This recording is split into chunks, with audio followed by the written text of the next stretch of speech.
Bonjour à tous, je suis ravie de vous retrouver dans cette vidéo. J'espère que vous allez bien parce que moi je suis en forme. Cette semaine, j'ai décidé de vous parler de votre profil LinkedIn.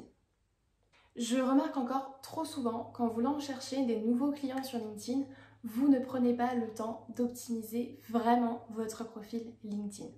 Beaucoup de personnes construisent encore leur profil un peu comme un CV en ligne, comme un CV ordinaire. Et c'est très ennuyant, c'est pas du tout attractif et ça ne donne pas envie de vous contacter. C'est la raison pour laquelle les gens ne vous envoient pas de demande de connexion, ne vous écrivent pas et surtout ne deviennent pas vos clients. J'ai un secret pour vous, quelque chose qui va vous permettre de changer la donne. Tout commence par votre profil LinkedIn. Votre profil, c'est vraiment la base de votre activité, c'est la vitrine de votre activité. Et vous allez vendre en fait votre image, vous allez vous vendre vous avant même de vendre vos produits et vos services. Donc aujourd'hui, j'ai décidé de vous partager 5 conseils, et non pas 4 pour ceux qui ont vu mon post LinkedIn, il y aura un petit bonus à la fin. Mais ce sont du coup 4 conseils qui vont vous permettre d'optimiser vraiment votre profil LinkedIn. Donc, numéro 1, avoir une photo de profil professionnel pour avoir un impact fort. Donc, cela veut dire pas de selfie, pas de photo de groupe, pas de photo prise en vacances, avec si possible les épaules tournées vers la droite pour attirer le regard sur votre profil et ouvrir le regard sur votre profil. Et si vous le pouvez, passer par un photographe professionnel, ce sera beaucoup mieux. Ensuite, numéro 2. Utilisez votre titre pour présenter votre promesse et non pas votre poste actuel. Donc j'ai bien dit votre promesse, c'est-à-dire les bénéfices en fait que vous apportez à vos clients. Quels sont les bénéfices que vous apportez à vos clients? Quelle est votre valeur ajoutée? Quel est votre positionnement clair? Ensuite, numéro 3, utilisez votre bannière comme élément de publicité. Donc déjà, si vous n'en avez pas actuellement, rajoutez-en une. C'est beaucoup plus joli à voir, c'est beaucoup plus attrayant, ça donne envie de vous contacter. Et ensuite, utilisez-la comme un élément de publicité. Donc c'est-à-dire que vous pouvez remettre en fait en haut votre promesse, votre valeur ajoutée, et mettez des éléments qui ont un rapport vraiment avec votre activité. Vous avez la possibilité du coup de faire cette bannière sur Canva si vous n'avez pas forcément de logiciel de création payant. Donc Canva est totalement gratuit et top, je le recommande. Ensuite, quatrième conseil, utilisez des options de lien dans votre profil pour encore une fois promouvoir votre valeur ajoutée. Donc ça va se trouver dans la partie notre sélection qui est juste en dessous de la zone info.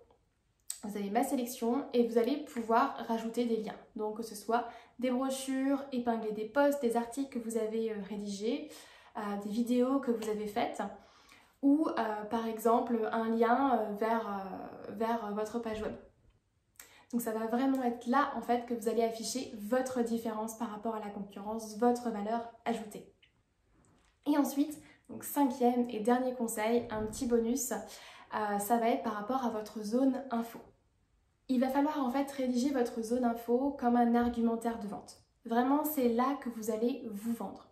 Et il faut parler à votre prospect directement. Vous n'allez pas en fait ici développer votre activité, ce que vous faites, votre parcours. Non, pas du tout.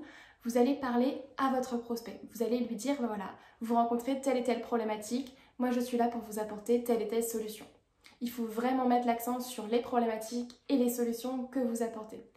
Pour ça, en amont, il y a un réel travail de fond à faire. Il faut vraiment que vous connaissiez par cœur votre client idéal, c'est-à-dire ses problématiques, ses frustrations, ses peurs, ses blocages. Il faut que vous vous mettiez vraiment à sa place. Donc ça, c'est vraiment quelque chose qui demande un vrai travail à la base et un vrai questionnement. Mais du coup, l'argumentaire de vente, c'est vraiment une des zones les plus importantes de votre profil. Donc voilà, avec ces 5 petites choses, avec un de mes clients, on a réussi à générer plus de 300 prospects qualifiés pour son activité. Donc ce qui est déjà énorme et un très très bon début. Donc si vous travaillez également dès aujourd'hui sur votre profil, sur votre visibilité, je vous garantis que votre visibilité augmentera et que vous pourrez avoir de nouvelles connexions, de nouveaux prospects pour votre activité. Donc j'ai une question pour vous.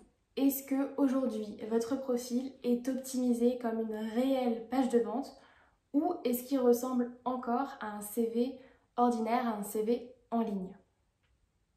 Je serais curieuse de le savoir. Si vous voulez me contacter, vous pouvez le faire sur LinkedIn directement. Et j'attends vos retours avec impatience. Si cela vous intéresse d'aller plus loin, j'ai encore quelques places disponibles pour vous accompagner à trouver vos prochains clients sur LinkedIn. Je vous invite donc à cliquer sur le bouton qui vient de s'afficher juste en bas pour poser votre candidature. Et je vous garantis que vous serez prêt pour prospecter efficacement et trouver vos clients dès la rentrée en septembre. Et du coup, passer devant tous vos concurrents qui sont peut-être actuellement en vacances. Donc cliquez ici juste en bas et on se retrouve de l'autre côté. En tout cas, je vous dis à très vite, prenez soin de vous et passez une bonne journée. Bye!